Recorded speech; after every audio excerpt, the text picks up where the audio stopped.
চলে এলাম আজকে আবার একটা রেসিপি নিয়ে। আজকে যে রেসিপিটা নিয়ে এলাম এটা সজনে ডাঁটার একটা খুব সিম্পল রেসিপি, আবার খেতেও কিন্তু খুব ভালো হয়। আমরা সবাই জানি এই সময় সজনে ডাঁটা খাওয়াটা কতটা উপকারী, কারণ শীতকাল চলে গেছে, গরম পড়ছে, এই সময় নানা রকম অসুখ বিসুখ হয়ে থাকে, যেটা কিন্তু সজনে ডাঁটা খেলে অ্যান্টিবডিরও কাজ করে।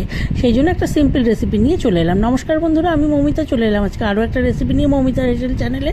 আজকে যে রেসিপিটা নিয়ে এলাম এটা বলে দিলাম, সজনে ডাঁটার একটা খুব সিম্পল রেসিপি। সজনে ডাঁটা তো খাওয়া উপকারী, আমরা সবাই জানি, কিন্তু তিল খাওয়াও কিন্তু খুব উপকারী। সেই জন্য আমি সজনে ডাঁটাটা আজকে বানাচ্ছি তিল বাটা দিয়ে। এটা খেতে কিন্তু খুব ভালো হয়। যে দেখতে পাচ্ছ সজনে ডাঁটা আর আলুকে একটু লম্বা লম্বা করে পাতলা করে কেটে নিয়েছি, কিন্তু সজনে ডাঁটাগুলোকে এভাবে কেটে নিয়েছি আর আলুও কেটে নিয়েছি।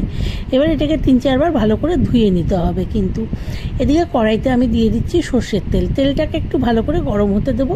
তেল গরম হওয়ার পরে দিয়ে দিলাম এর মধ্যে কালো জিরে আর শুকনো লঙ্কা ফোড়নটা ভাজা হওয়ার পরে দিয়ে দিচ্ছি আলু আর সজনে ডাঁটাগুলো কেটে রেখেছিলাম সেগুলোকে দিয়ে এবার এটাকে একটু তেলের সাথে প্রথমে ভালো করে মিশিয়ে নিতে হবে, নাড়াচাড়া করে। তারপরে এর মধ্যে দিয়ে দেবো আমি পরিমাণ মতো নুন। প্রথমে আমি নুনটা দিয়ে দেবো, নুনটা দিয়ে লো ফ্লেমে ঢাকা দিয়ে দেবো, তাহলে আলুগুলো আর সজনে ডাঁটাটা কিন্তু সেদ্ধও হয়ে যাবে গিয়ে একদম, আর ভাজা ভাজাও হবে, তাতে খেতেও ভালো হয়। এইভাবে করলে টেস্টটা খুব সুন্দর হয়। এইদিকে আমি এই যে নিয়েছি তিল আমি এখানে নিয়েছি মিডিয়াম সাইজের চামচের আর কি 4 চামচ। এটাকে জলে ভিজিয়ে রেখেছিলাম। এবার এটাকে কাঁচা লঙ্কা দিয়ে আমি পেস্ট করে নেব, কিন্তু আমি দিয়ে দিচ্ছি 3টে কাঁচা লঙ্কা পেস্ট করে নিলাম। এইবার এই যে দেখতে পাচ্ছ আলু আর সজনে ডাঁটা কিন্তু ভাজা হয়ে গেছে, অলমোস্ট সেদ্ধও হয়ে গেছে।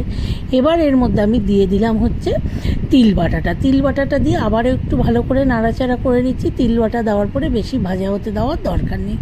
এরপর আমি জল দিয়ে দিলাম, মানে যে মিক্সির জারে বেটেছিলাম সেটার মধ্যেই ধুয়ে নিয়ে ওই জলটা দিলাম, আর দিয়ে দিলাম পরিমাণ মতো হলুদ, কারণ আমি নুনটা প্রথমেই দিয়ে দিয়েছি, যা আর নুন লাগবে না কিন্তু।